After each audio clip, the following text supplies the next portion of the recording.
David Parkinson is a CBS News weather producer. He has been tracking the storm. We've been talking to him all morning long. So, David, let's just give us a setup for our afternoon audience here. Where's the storm right now, and where's it headed? So, as of last check 5 minutes ago on the radar, the eye of the storm was on top of Virgin Gorda in the British Virgin Islands. So that is pretty much the last landmass that is going to be directly getting this storm before it goes out over open water. Now, where Tony was in Puerto Rico, they're absolutely seeing the rain bands kind of coming off the storm now, and they're going to be getting some of the more intense winds as the afternoon goes on. He was on CBS this morning. The wind wasn't too bad. It's picking up throughout the day, and you'll see that throughout and into the evening. But really, it's going to skirt past the DR. It's going to skirt past Hawaii. So they'll be seeing effects of a little bit of storm surge. They'll be seeing effects of a little bit of wind up to hurricane force winds, which is not a small amount of wind, but it's not Category 5 winds. But for the most part, this thing is going to move over open ocean water until it hits the Turks and Caicos in the Bahamas. And that's where I'm really concerned about people's safety. 15 to 20-foot storm surge, the full strength of that eye wall, either as a strong Category 4 or a weak Category 5. I mean, those are conditions in those islands where they need to make sure that people are in safe places, well-constructed buildings to ride out the storm. You know, and it was very heartening to hear that reporter from Antigua saying that although the storm was fairly devastating, they seem to have dodged a bullet. I've been to Antigua. It is also very flat like the Bahamas. So could we potentially see, yes, storm surge, yes, high winds, but if building codes are up to snuff, if people have taken shelter and people have prepared for the worst, that most of the islands will not be as devastated as, for example, as what we saw in Haiti with Matthew, which was utterly flattened because of the lack of those things we're talking about. Right. I mean, you know, if you looked at the pictures out of the Texas coast when Harvey came on shore, I mean, there were buildings that were flattened there. There were parts of well-built hotels that got ripped off. I mean, it depends just where you are in relation to the storm. But obviously, if you're in Nassau, where things are built up and a little bit more secure than if you're on one of the out islands of the Bahamas, things are probably a little bit safer. That being said, you know, these winds are serious, and you'll want to make sure that you're prepared with that. That's actually a map of the forecast winds, and that little donut, that's the eye of the storm, and that's where you can see the forecast on the models making that right-hand hook right along the Florida coast, and that's where you're seeing 100, 110, 120 mile-an-hour winds right in Miami Beach,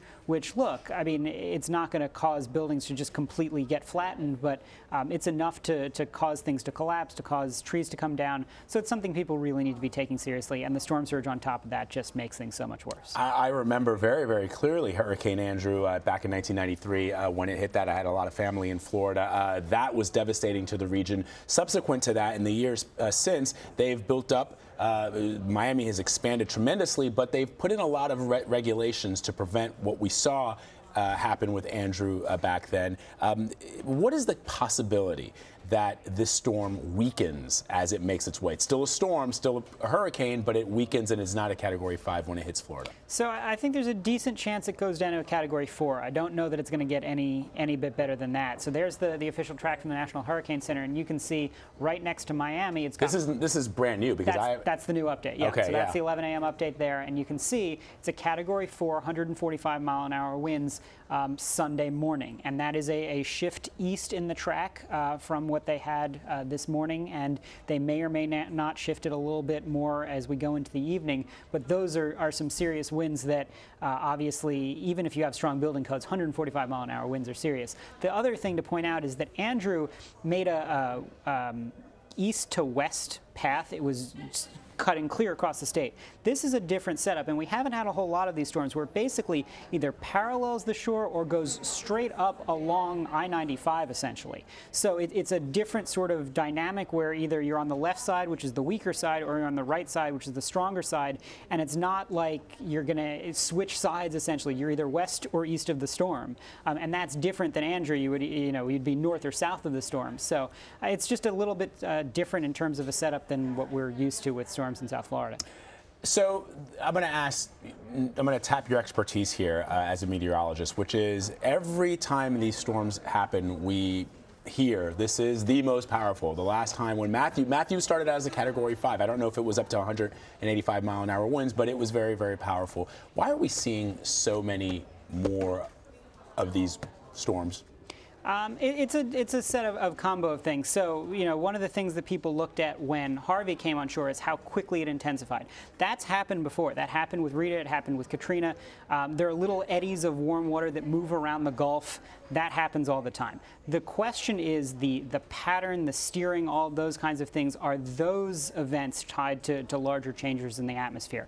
And that's where there's a little bit more support, whether jet streams are moving slower or faster, whether there's dips, whether there's blocks. That's what happened with Sandy. There was this giant block over Greenland. It forced it inland. That's the same thing essentially that's happening here, is it's being forced up and around a high. So you have those players that are getting stronger, that are different, and that's where you're seeing it's all just sort of not random chance, but it's this change in trajectory of storms that we're seeing exacerbated perhaps by change.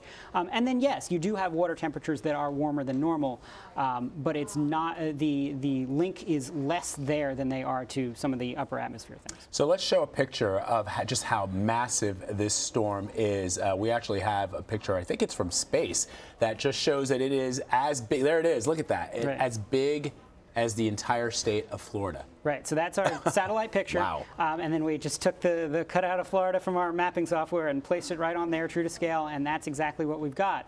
So even if this thing skirts the coast, you're talking about some serious damage, some serious winds. So to get everyone's expectations in line, right? So the wind radius from the center of the storm to 50 miles in either direction, that's hurricane force winds. So that's 74-mile-an-hour winds or stronger sustained. You can get gusts higher outside of that. But then it's 200 miles across in each direction that you've got tropical storm force winds. And so that's winds over 40 miles an hour. And if you have those for a prolonged period of time, that's enough to start taking things down, but it really comes down to who is closest to the center of the storm to see the worst wind, but the storm is big enough and strong enough and intense enough. That's part of how storm surge works, is it's a function of how low the pressure is and how strong the wind is, pushing and piling that water into shore. And that's one of those things where it doesn't really matter exactly where it is, because the effect of that storm onto shore radiates much farther away from the storm.